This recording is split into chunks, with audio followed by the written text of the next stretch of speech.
So this is new deck that I came up with. We were told to create a commander deck using Unit versus Beyond cards. Unit versus Beyond is anything that is outside of Magic. So that would be Transformers, Lord of the Rings, Fallout, Doctor Who. I think there's like Walking Dead cards. There's a few. Warhammer.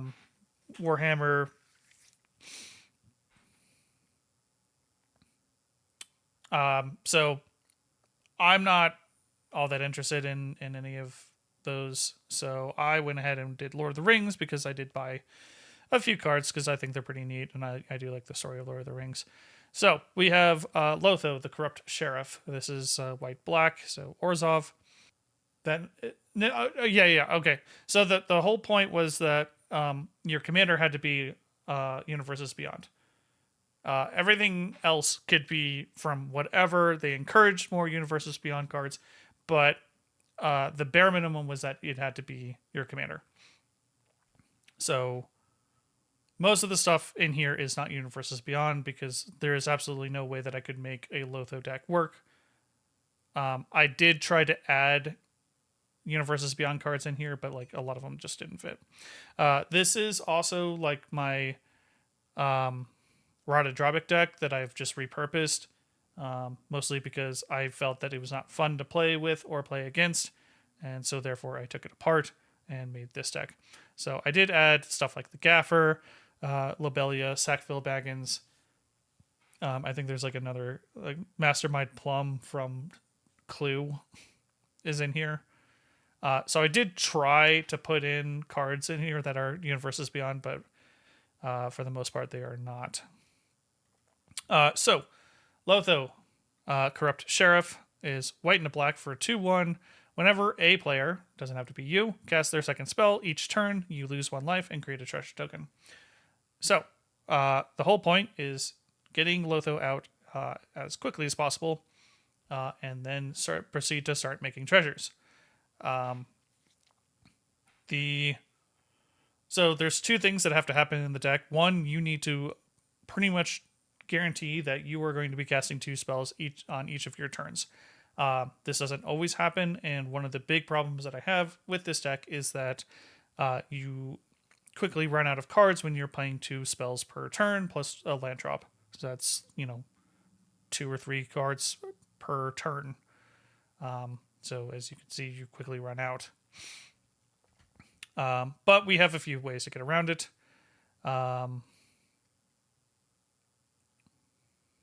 Amalia, yeah, you have to have a ton of card draw, and that's what we're aiming to do. So first is the Archivist of Ogma. So it's a flash card, so doesn't generally happen on your turn, but well, in practice, I've just been playing it on sorcery speed. But sometimes I hold it. So whenever an opponent searches their library, you gain 1 life and draw a card. So there you go.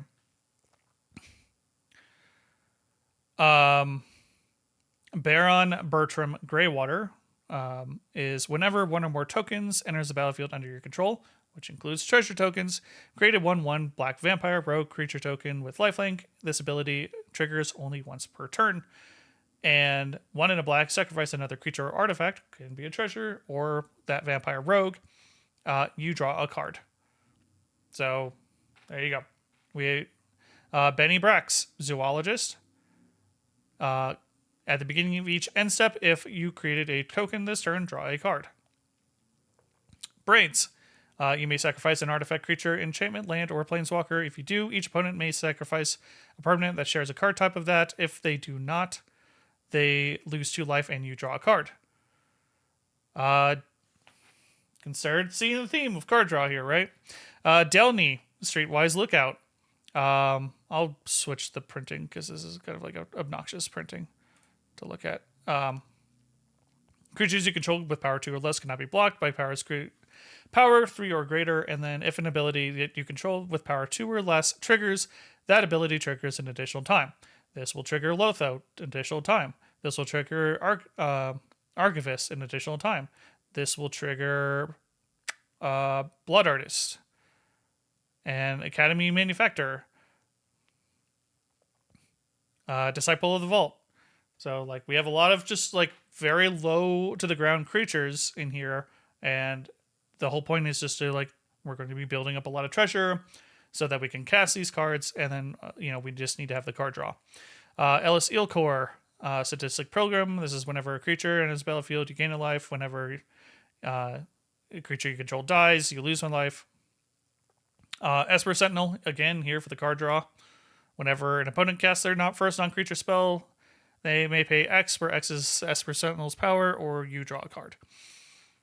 Campbell, whenever they cast a non-creature spell, that player loses 2 life, you gain 2 life. This other Campbell, this one is whenever a token, 1 or more tokens enter the battlefield under your opponent's control, for each of them, create a tapped token that's a copy of it. This ability triggers only once per turn.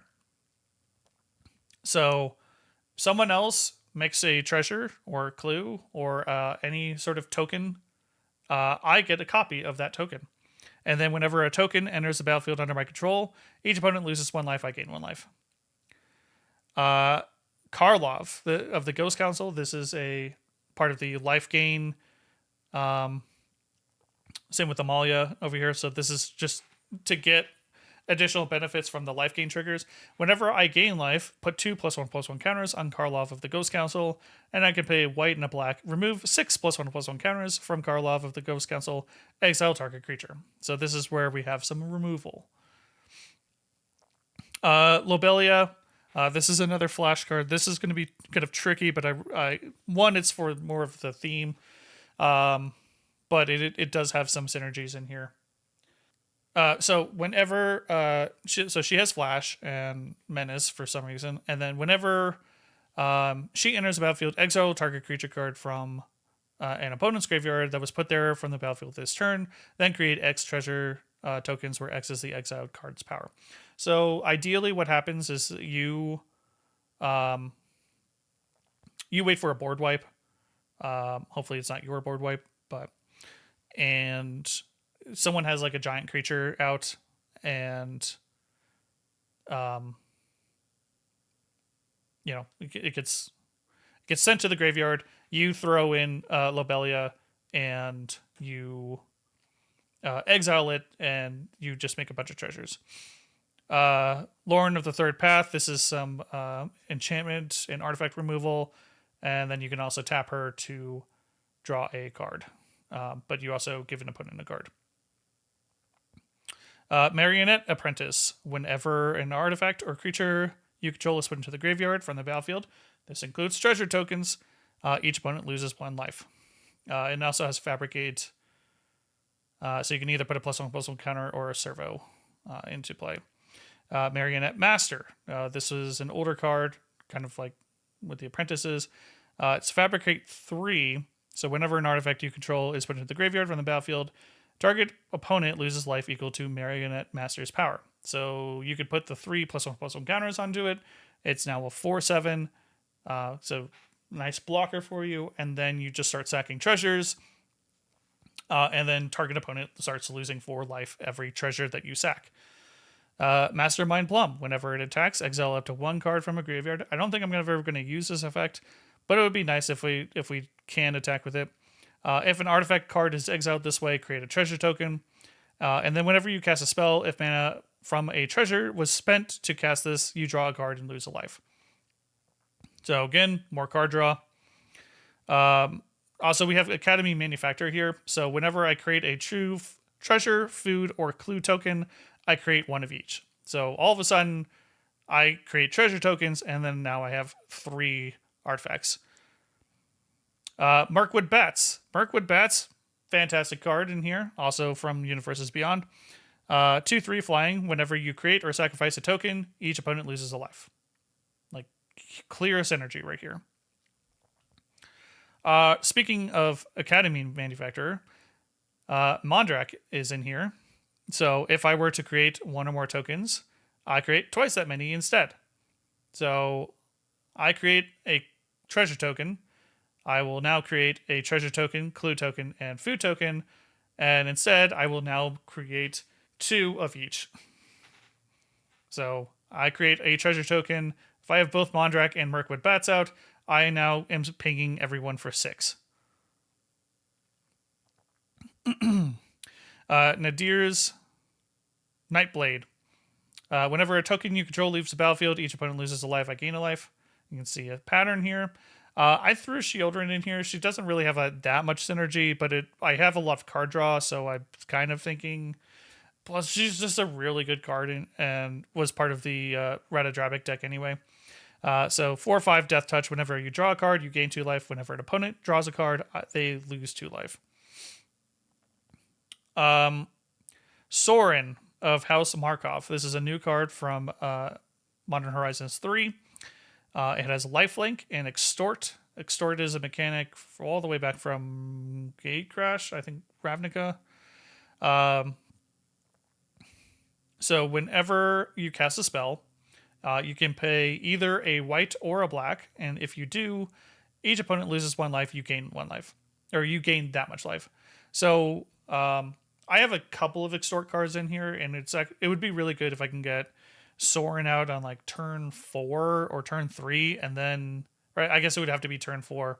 So you get Sorin out, turn 4 for 2 mana, and then you extort your next spell, and then you immediately gain 3 life, and then at the beginning of your post-combat main phase, if you gain 3 or more life this turn, exile Sorin, and then return him to the battlefield transformed.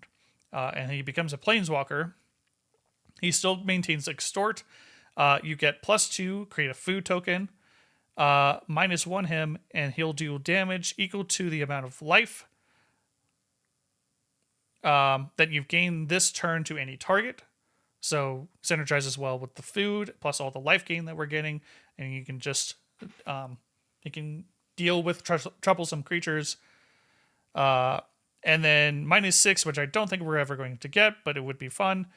Gain control of target creature, becomes a vampire in addition to its other types. Put a lifelink counter on it if you control a white permanent other than that creature or Sorin. So I don't think we'll ever get to the -6, but having the extort and creating food or just dealing damage is going to be really good. We have both Soul Warden and Soul's Attendant in here, so it's whenever another creature, so it doesn't have to be under my control, it can just be from anywhere.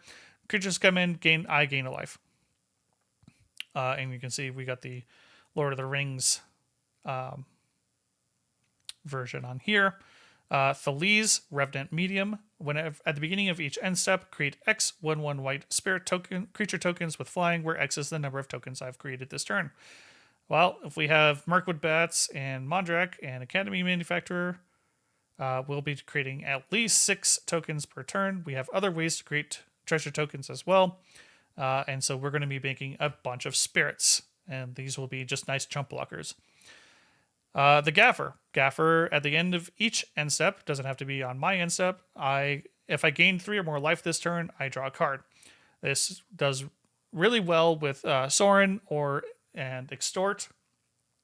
Really easy to get 3 life in here. Also Soul Warden and Soul's Attendant. If these are out, I'm gaining life whenever there's a creature coming into play. So I can easily just start drawing cards, not even on my turn. Veto, Thorn of the Dusk Rose. If I gain life, target opponent loses that much life.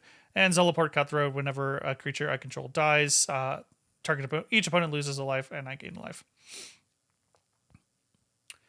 I think this is a really solid list of creatures that synergize well with the commander. As you can see, a lot of them are very low to the ground. Benny Brax actually has Convoke, which is nice. Cryptghast has Extort, and also when you tap a swamp for mana, you add an additional black. Discerning Financier, whenever at the beginning of my upkeep, I'm not actually running a lot of lands in here, and I don't have any sort of ramp because I'm in white-black.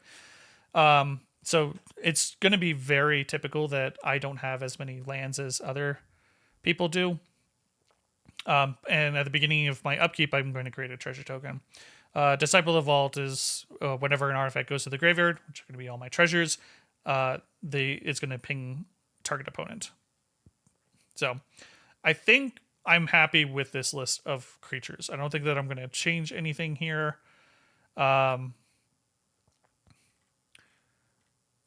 Getting into the like instance of sorceries, though, we may maybe change some stuff.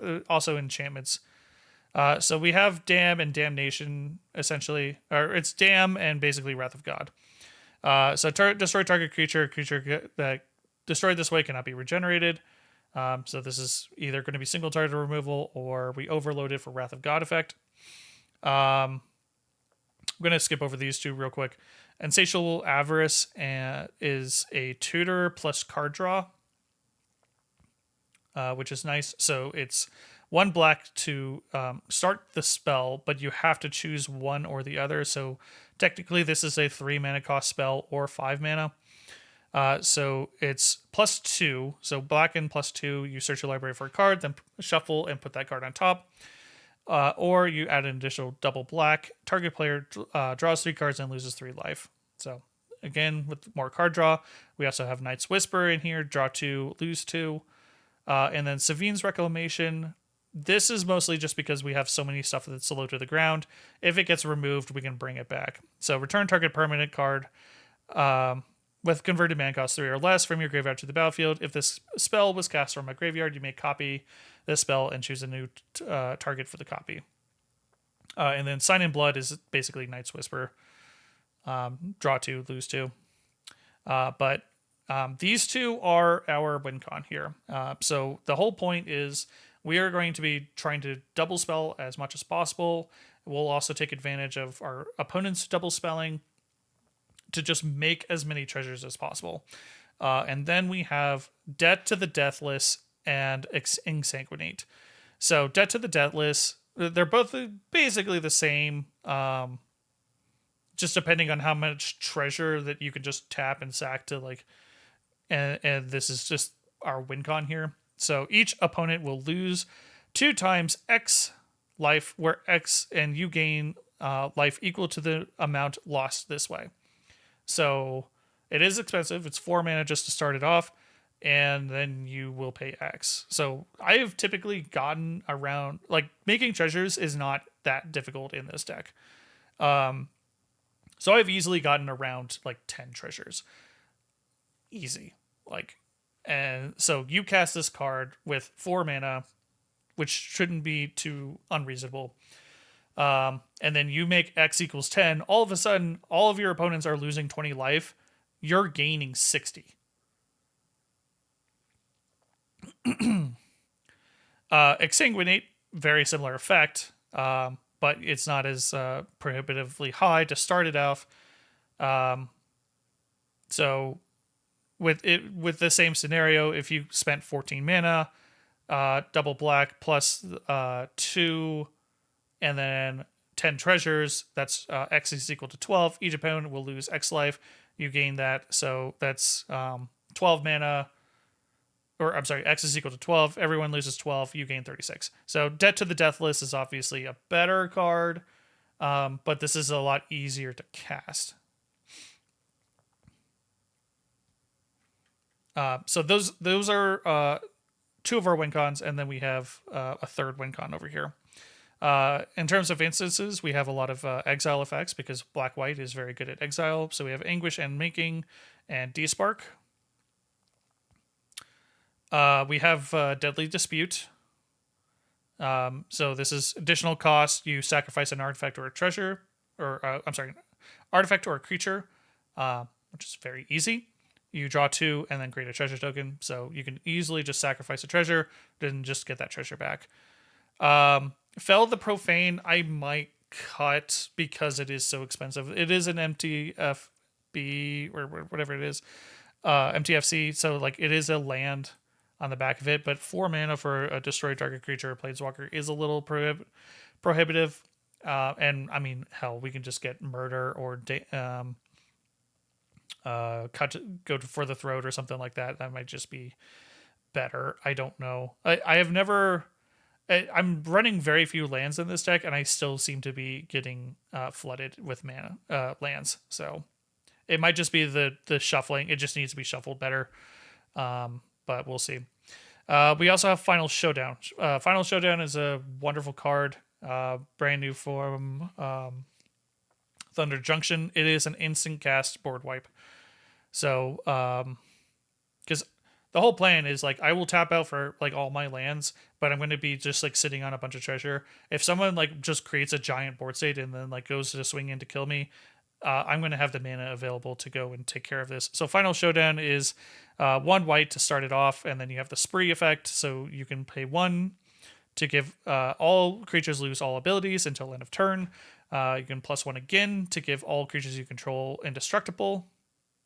Or I'm sorry, choose a creature you control. It gains indestructible until end of turn. Or you can pay double an additional double white 3 and destroy all creatures. So it is expensive, but this is in here just in case that we are on the ropes. Generous Gift is pretty much a staple. I think everyone knows about this. Path to Exile, Swords of Plowshares. Obviously, we went with the Lord of the Rings arts for these. And Vampiric Tutor, just in case we need to tutor something up. We're not going to... I'm not one to, like, tutor a win condition, but, like, I will... if there's a problem where I need to get, like, some card draw engine in here, that's why this is in here. Same with Insatiable Avarice. And then we have Ink Shield. And Teferi's Protection. So these are from the Sheldon Menery. And for those who don't know, he was the godfather. He's the one who created Commander as the playstyle. He unfortunately died I believe it was last year. So they made a secret layer, and I picked up a pack of these. So Ink Shield is prevent all combat damage that will be dealt to you this turn. For each 1 damage prevented this way, create a 2/1 white-black Inkling creature token with flying. So someone comes at you for lethal 40, 30, 20, 30 damage. You drop this, and all of a sudden now you have 20 or 30 Inklings. And then everyone knows Teferi's Protection. You phase out, your life total can't not change until your next turn.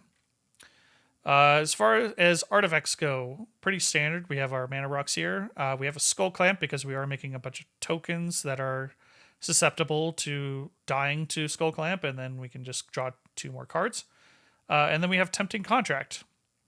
I'm not sure how well this is going to work, but I think it's a fun card. At the beginning of your upkeep, each opponent may choose to create a treasure token. For each opponent who does, you create a treasure token.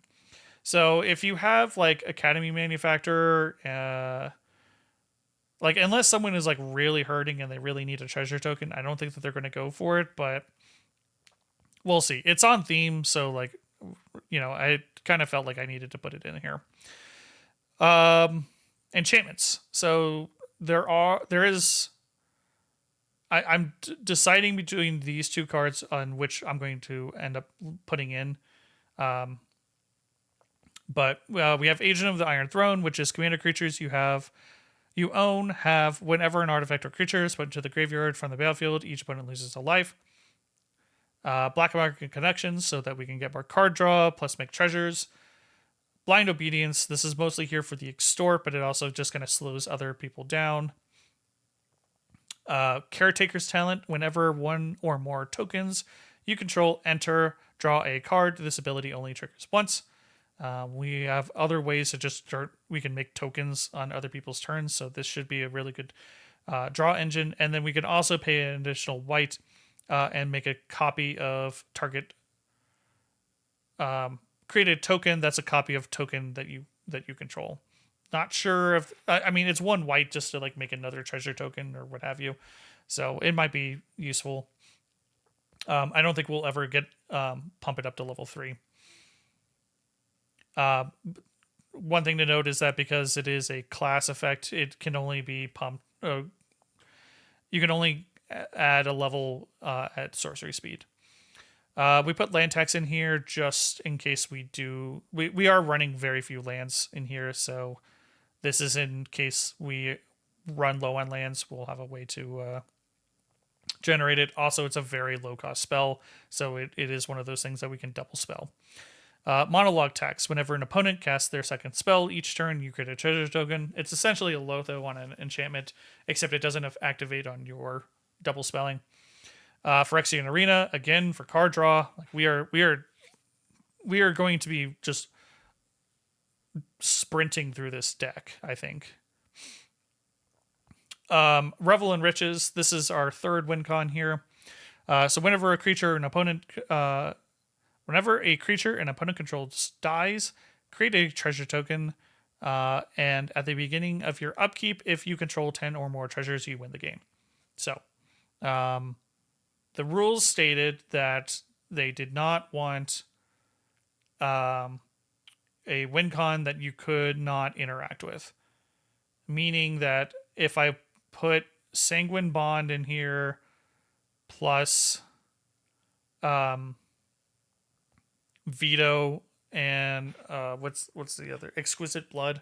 If I put that combo in here, unless someone countered it, then I would essentially win the game. So that is, I think, what they were intending not to have happen. Whereas this is, I put this down, I already have 10 treasures. They basically, all my opponents have a turn to kill me. Otherwise, I win the game. Or they, destroy all my treasure tokens. So I think that this is going to be okay. I've seen Revel in Riches in a lot of decks that run treasures, so I don't think that this is going to be a problem. But we can take this out if it does become an issue. And then we have Smothering Tithe because let's just make more treasure. Why not? So the two enchantments that I'm kind of like going back and forth with is Search the Premises and Smuggler's Share. So Search the Premises, probably the weaker of the two, but it's also going to be more consistent. It's whenever a creature attacks you or a planeswalker that you control, investigate. So this would trigger off of Sorin. And then you will make essentially investigating is that you create a clue token, and the clue is pay to sacrifice this artifact, draw a card. So it is more card draw in here. Smuggler's Share, probably not going to be as consistent, but will work. And it's at the beginning of each end step, draw a card for each opponent who drew 2 or more cards this turn. And then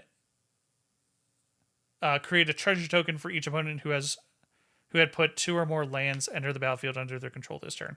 So like this is really good against like blue and green, but I hate like relying on opponents to do things so that I get advantage, because I always feel like people will sabotage themselves to make sure that you don't get the advantage or like trigger this. So, because I always feel like someone's going to like always attack me, and like whether I can chump block or not, I don't know. But yeah, the problem. So like I kind of feel like Search the Premises is probably like better suited for this, but Smuggler's Share is also just it is really good.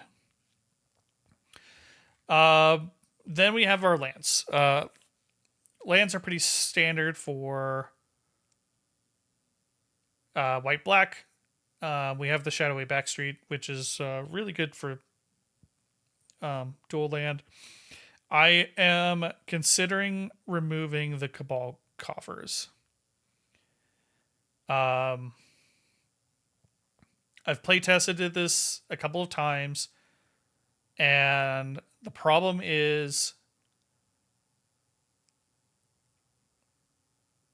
I can't fetch for it very easily, and or rather I can't fetch the Urborg often enough.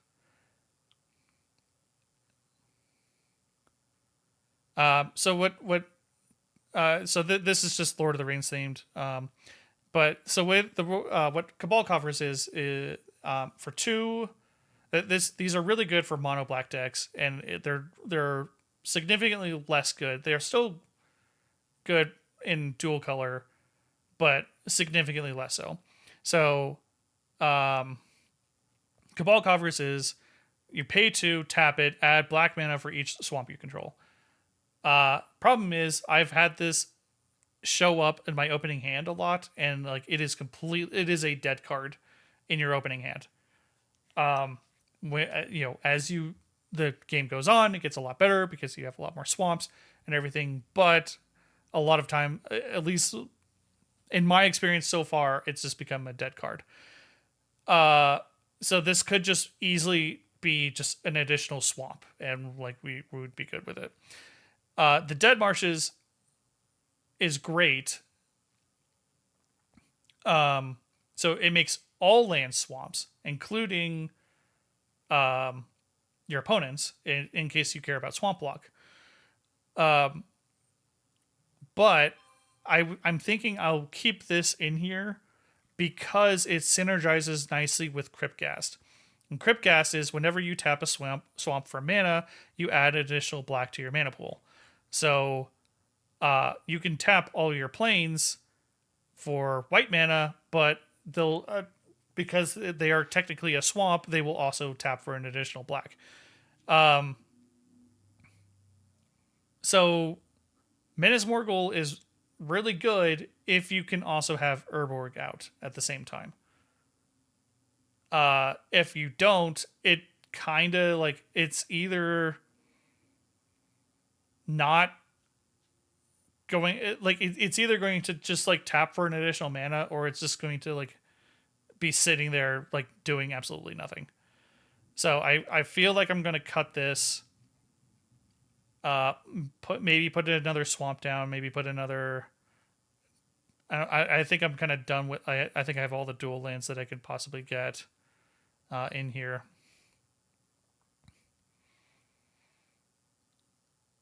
But yeah, I just hate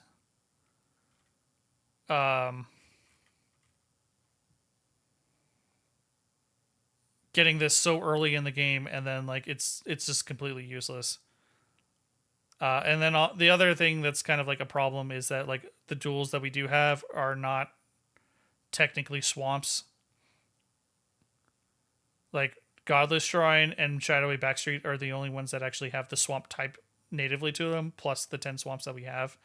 So that's 12 swamps in the entire deck. So like at best we can tap this for 12 until we get Orborg out, and then it just like shines. So I think I'm gonna cut this. I will add another swamp in here, or maybe just another plains, just to balance it out. And I'm gonna keep the Urborg in here because it synergizes nicely with Cryptghast. This is not going to affect anything. Like we'll just play this, and it will act as a swamp itself. But yeah, so that is our deck. I will make a decision between these two before Wednesday, and then I'm going to head out to Portland to go and play this deck. And then we have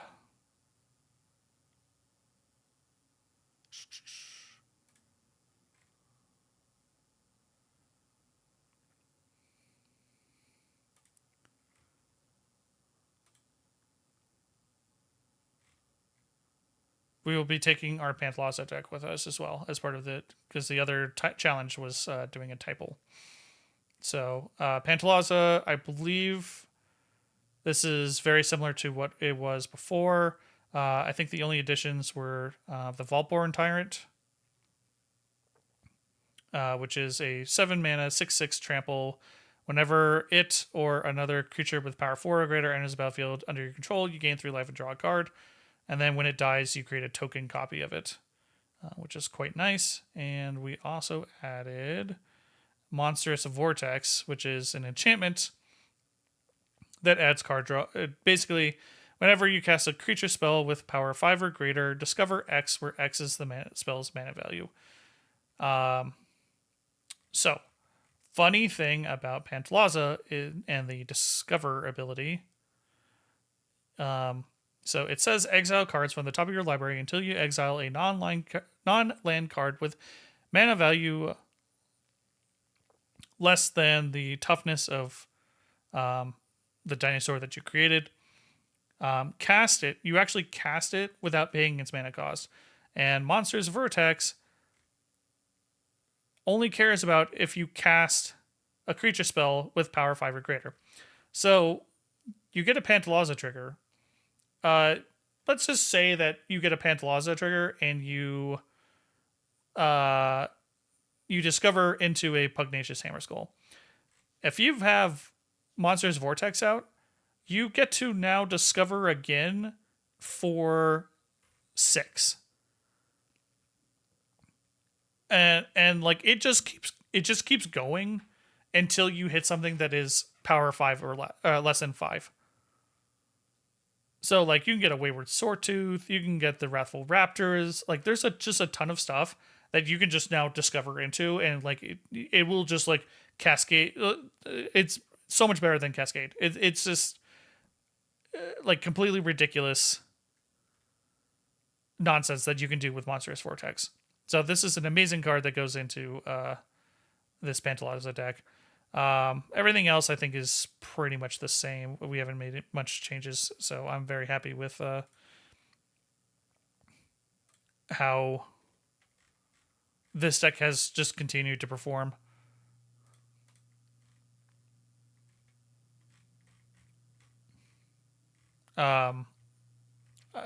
I will be taking my Voja deck.